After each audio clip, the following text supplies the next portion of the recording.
तो क्या ये मान लिया जाए कि आने वाले 2027 के विधानसभा चुनाव के लिए अखिलेश यादव की राहें इतनी आसान नहीं है, इंडिया गठबंधन की राहें इतनी आसान नहीं है। जिस तरीके से 2024 के लोकसभा चुनाव के नतीजे आए थे और पूरे देश में भारतीय जनता पार्टी का केंद्र बिंदु रही अयोध्या भी भाजपा चुनाव हार गई थी, लेकिन 2027 आते आते धीरे धीरे वो चीजें फिर बदलती हुई नजर आ रही हैं। और बदलती हुई क्यों नजर आ रही हैं? क्योंकि जिस तरीके का आरोप समाजवादी पार्टी से लेकर इंडिया गठबंधन चुनाव आयोग पर लगा रहा है, लगातार ये कह रहा है कि एसआईआर के नाम पर चुनाव आयोग भाजपा के साथ मिलकर हमारे वोट काट रहा है, समाजवादी पार्टी के लोगों के वोट काट रहा है, खासकर यादव और मुसलमानों के वोट काट रहा है। बहुत अच्छी बात है कि आप लोग ये कह रहे हैं और अखिलेश यादव की पार्टी के लोग ये कह रहे हैं कि हमारे वोट काटे जा रहे हैं, लेकिन उन वोटों को बचाने के लिए क्या कर रहे हैं आप?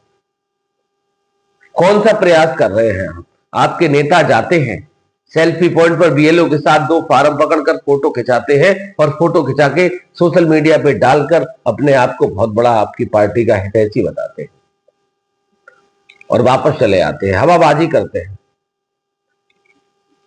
एसआईआर के लगभग 20 दिन गुजर जाने के बाद समाजवादी पार्टी को अब होश आया, अखिलेश यादव को अब होश आया है कि हमें अब अपने जिले के प्रभारी घोषित कर देनी चाहिए। कल ही लगभग 44 लोगों की लंबी सूची जारी हुई जिसमें जिले के प्रभारी नियुक्त किए गए और वो प्रभारी जब कल नियुक्त किए गए हैं तो आने वाले 2 से 3 दिन में उनकी जाने की व्यवस्था हो पाएगी। यानी कि आज 19 तारीख है और 22-23 तारीख तक वो अपने जिलों में पहुंच पाएंगे। 1-2 दिन में वहां की भूमिकाओं को समझेंगे, वहां की भूमिकाओं को जानेंगे, लंबे लंबे लाल लश्कर के साथ वो वहां पहुंचेंगे। उनसे मिलने के लिए, चूंकि वो प्रभारी हैं जिले के, उनसे मिलने के लिए स्थानीय नेताओं का लंबा जमावाड़ा होगा। पंचायत चुनाव है, जिला पंचायत के बड़े बड़े दावेदार उनसे मिलने के लिए लालायत होंगे।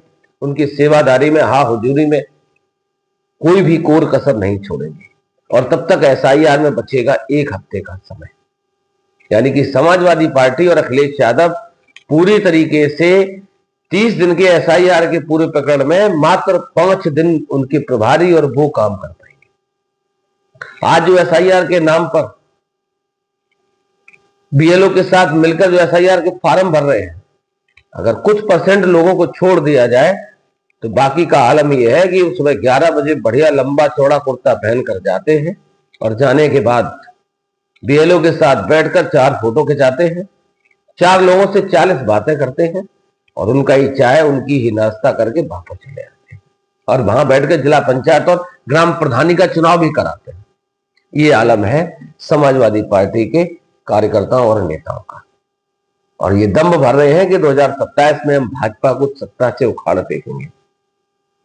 2024 का चुनाव दूसरे परिवेश में था। भारतीय जनता पार्टी के बहुत से नेताओं ने यह दम्भ भरा था कि अगर 400 सीटें हमें मिल गई तो हम संविधान बदल देंगे। दलित समाज ये आहट को समझ गया था कि अगर वास्तविकता 400 सीटें आ गई तो हमारी जो संजीवनी है, जो बाबा साहब ने हमें जिंदा रहने का और समाज में समानता का जो अधिकार दिया है, उस पर कहीं ना कहीं भाजपा के लोग कुठाराघात करेंगे और यही समझदारी इंडिया गठबंधन को 44 सीटें उत्तर प्रदेश में जितानी और भारतीय जनता पार्टी जो 400 सीटों का दम्भ भर रही थी उसके रथ को 240 सीटों पर रोक दिया। लेकिन अभी जब हाल ही में बिहार का चुनाव हुआ, उससे पहले मध्य प्रदेश, राजस्थान का चुनाव हुआ था। मध्य प्रदेश का चुनाव, राजस्थान का चुनाव मैंने बहुत बारीकी से देखा था। मध्य प्रदेश के चुनाव में लाडली योजना ने भाजपा की वापसी कराई थी, शिवराज सिंह की वापसी कराई थी। हालांकि भाजपा जिस काम में माहिर मानी जाती है, उसने शिवराज सिंह को हटाकर मोहन यादव को वहां का मुख्यमंत्री बना दिया। अभी हाल ही में बिहार का चुनाव संपन्न हुआ। 23 दिन बिहार में मैं भी रहा। 23 दिन में जो समझा, जो जाना कि महिलाओं ने ही बिहार में नीतीश सरकार की वापसी करी और सबसे बड़ा फैक्टर अगर कुछ रहा है तो वो 10,000 रुपए जो महिलाओं के खाते में सीधे आए थे। संस्थाएं मूक दर्शक बनी रही। मतदान से 2 दिन पहले भी महिलाओं के खाते में पैसे डाले गए और उत्तर प्रदेश में विपक्ष के नेता और विपक्ष के लोग, मुख्य विपक्षी पार्टी समाजवादी पार्टी के मुखिया के साथ साथ उनके कार्यकर्ता, नेता, विधायक, मंत्री ये सोच रहे हैं कि 2024 वाला करिश्मा 2027 में भी हो जाएगा। मैं दावे के साथ कह सकता हूं कि 2027 के चुनाव से पहले भारतीय जनता पार्टी और एनडीए महिलाओं के लिए वो स्कीम लाएंगे और महिलाओं के खाते में सीधी राशि को ट्रांसफर करेंगे और फिर उत्तर प्रदेश में 2027 में वो अपनी सरकार बनाने में कामयाब होंगे, क्योंकि विपक्ष के नेता सिर्फ और सिर्फ हवाबाजी में लगे हुए हैं, सिर्फ और सिर्फ बड़ी बड़ी बातें करने में लगे हुए हैं। उनको कोई सबक नहीं, उनकी कोई सीख नहीं। बिहार का चुनाव खत्म हुआ है और बिहार का चुनाव खत्म होते ही भारतीय जनता पार्टी के प्रभारी मंत्री, प्रभारी लोग बंगाल में अपना डेरा जमा लिए।